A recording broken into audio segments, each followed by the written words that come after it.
है। अगर मौला चाहे तो एक का रौब 1000 पर भी डाल सकता है, 1000 पर भी डाल सकता है। क्या आपने नहीं देखा? अरे वो तो सहाबी रसूल है, मेरे मुस्तफा के गुलाम है। उनके बाद बहुत जमाने के औलिया कामिलीन आए। अरे मैं अपनी उम्मत की एक छोटी सी बच्ची की भी मिसाल देता हूँ। चंद महीने पहले हमारे कर्नाटक की सरजमीन पर एक बुर्का पोश खातून, हमारी कौम की एक बच्ची जिसके पीछे 40 कुत्ते भागते आ रहे थे, उस नौजवान लड़की के हाथ में न चाकू है, न तलवार है, न लाठी है। पलट करके अल्लाहू अकबर ही तो कहा था, और क्या कहा? अगर एक हिजाब वाली खातून के पीछे 40 कुत्ते दौड़कर आते हैं और हाथ तक नहीं लगा सकते, तो इस बात को तस्लीम करो ऐ मोमिनो, जब मौला चाहे तो लफ्ज़ अल्लाहू अकबर का रौब हजारों के सीनों पर डाल सकता है। बेशक बेशक हक है, वो मौला कादिर है, जब्बार है। सलमा बिन अकवा 400 को दौड़ा रहे हैं, 10 इधर गिरे, 10 उधर गिरे, गिरते जा रहे हैं और ये मुकाबला करते जा रहे हैं। यहां तक कि उनका जो सरदार था अब्दुर्रहमान कारी, वो पुकार कर कहने लगा, तुझे चाहिए क्या हमसे? तू कहां तक दौड़ाएगा, क्या चाहिए? कहा कि तुमने जो मदीने का बाग जलाया और जो माल लूटा है, जब तक वो नहीं लूंगा मैं मदीने वापस नहीं लौटूंगा। वो मुंतशिर हो गए। तो 400 जो थे, 15 इधर, 20 उधर, 25 इधर, सब पहाड़ों पर चढ़ने लग गए, एक आदमी से जान बचाकर। जब जब पढ़ोगे तुम्हें हंसी भी आएगी और हैरत भी होगी कि रसूलुल्लाह के दीवाने डराते कैसे थे दुनिया। आज डरे ऐसे में बुज़दिल लोगों को देख करके मुझे अजीब सा लगता है कि तुम उठो तो सही, तुम्हारे चेहरे में आज भी हुजूर की मोहब्बत है, तुम्हारे सीने में आज भी हुजूर का दिया जल रहा है। यही दौलत सबसे बड़ी है। और जब सलमा बिन अकवा चीखने लगे, पुकारने लगे, तो वो सब पनाह ले रहे हैं पहाड़ों की कोह में, अलग अलग अंदर। और उसके बाद कहते हैं, तुम वहीं रुको, हम सामान फेंक रहे हैं, हम सामान फेंक रहे हैं। जो लूटी हुई खजूरें थी वो फेंकने लगे, जितना था वो हासिल किए। और जब थक गए थे सलमा बिन अकवा, अरे एक आदमी 400 को दौड़ा रहा है और थक गए, सामान उठा नहीं पा रहे थे। कहा कि मुझे इस बात का एहसास भी नहीं था कि जब इनके पीछे दौड़ रहा था तो कम से कम मदीने वालों को बोल तो देता, किसी को खबर भी नहीं किया, अकेले आ गए। और उसके बाद हुआ क्या? सलमा बिन अकवा जब वापस लौटने लगे माल लेकर के, तो हजरत अबू क़तादा रज़ियल्लाहु ताला अन्हु एक सहाबी हैं, सुनिए, ये सब रख दो। हजरत अबू क़तादा रज़ियल्लाहु ताला अन्हु एक और सहाबी हैं जिनको फारिसु रसूलिल्लाह कहा जाता है। घुड़सवारों के सिपहसालार वो थे। वो 10 सहाबा के साथ आने लगे हजरत सलमा बिन अकवा के पास।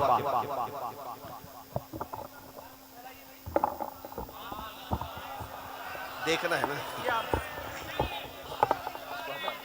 उसको पीछे कर ले, बहुत अच्छा, उसको पीछे करिए।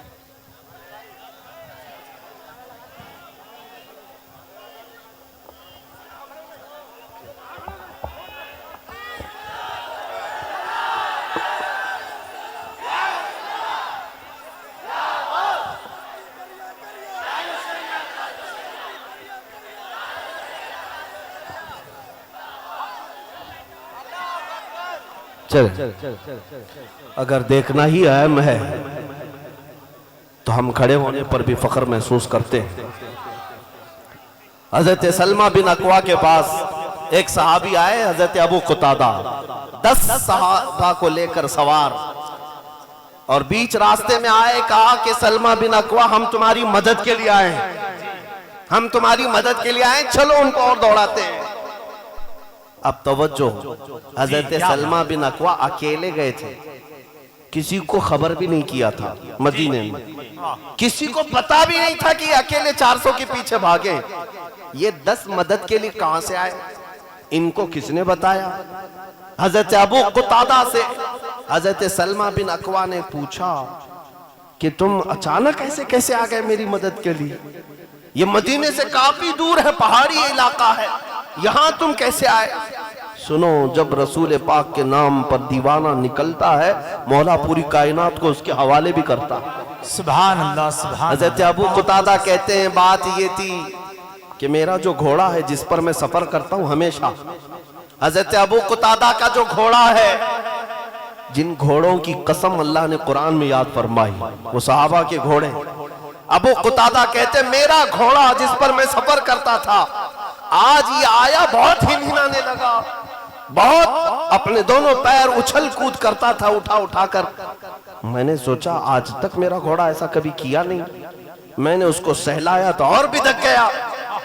मैं उसको और करीब ले जाने की कोशिश किया तो दुम हिलाने लगा। मैंने सोचा कुछ तो बात है, तो मैंने कहा कोई बात है। घोड़ों से वो लोग बात भी करते थे। तो घोड़ा अपनी पीठ को हिलाने लगा जैसे कि सवार होने की बात कर रहा है। अबू कुतादा कहते हैं मैं समझ गया कि मेरा घोड़ा कुछ चाहता है, पानी पीना चाहता होगा, कुछ चरना चाहता होगा। मैं पीठ पर सवार हुआ और ये घोड़ा है जो मुझे तुझ तक पहुंचाया है, और किसी ने नहीं बताया, मेरे इस घोड़े ने बताया। अब मुझे बताओ उस घोड़े को खबर कैसे कि सलमा बिन अकवा अकेले लड़ रहे हैं। मेरे अजीजों, इस बात को पढ़ने के बाद हमें एहसास होता है नामों से रिसालत की हिफाजत के लिए अगर मैदान में उतरोगे तो अल्लाह हर जानवर को भी तुम्हारा मुत्तबा फरमा, बहुत अच्छा, जिंदाबाद जिंदाबाद, तुम्हारे लिए मुसख्खर फरमा देगा, कायनात को तुम्हारे हवाले करेगा।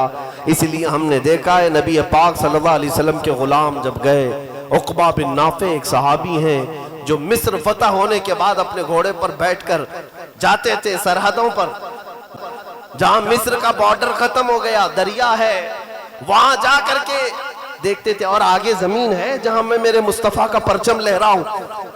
जमीन खत्म हो गई, समंदर आ गया।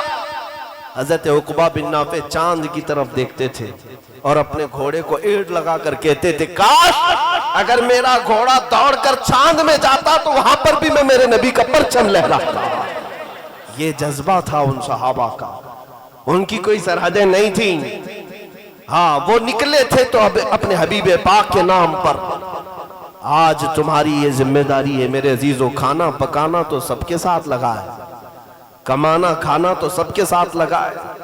तुम सबको ये लगता है कि मेरी दुकान का क्या होगा, मेरी जायदाद का क्या होगा, मेरी प्रॉपर्टी का क्या होगा, कभी ये नहीं ख्याल आता मेरे रसूल की इज्जत का क्या होगा। अगर उनकी इज्जत महफूज है तो हमारी इज्जत महफूज है, और अगर नबी पाक की इज्जत के साथ खिलवाड़ हो रहा है तो फिर तुम्हारा भी अंजाम हमारा भी अंजाम खराब होना ही है, बुरा होगा हमारे साथ। हम इस धरती पर जीने के काबिल नहीं रह जाएंगे, अजाब आएगा, उसमें सब गिरफ्तार हो जाएंगे। इसीलिए मैं बेदार करता हूं अपने बच्चों को, ये हुजूर पाक के नाम को जो छेड़ते हैं वो ऐसी है जैसे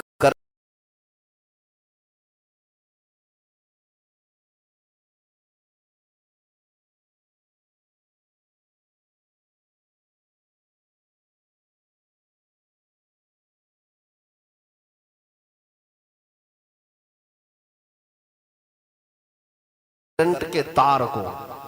आप सबके अंदर हसासियत इतनी होनी चाहिए कि रोटी कपड़ा मकान जायदाद गटर नाले बिजली इन तमाम बातों पर तो कंप्रोमाइज हो सकता है, लेकिन हुजूर की इज्जत के नाम पर कोई कंप्रोमाइज नहीं होना चाहिए। बेशक ये मुसलमान जब तक ऐसा अकीदा ना रखे वो ईमान उसका मुकम्मल भी नहीं है।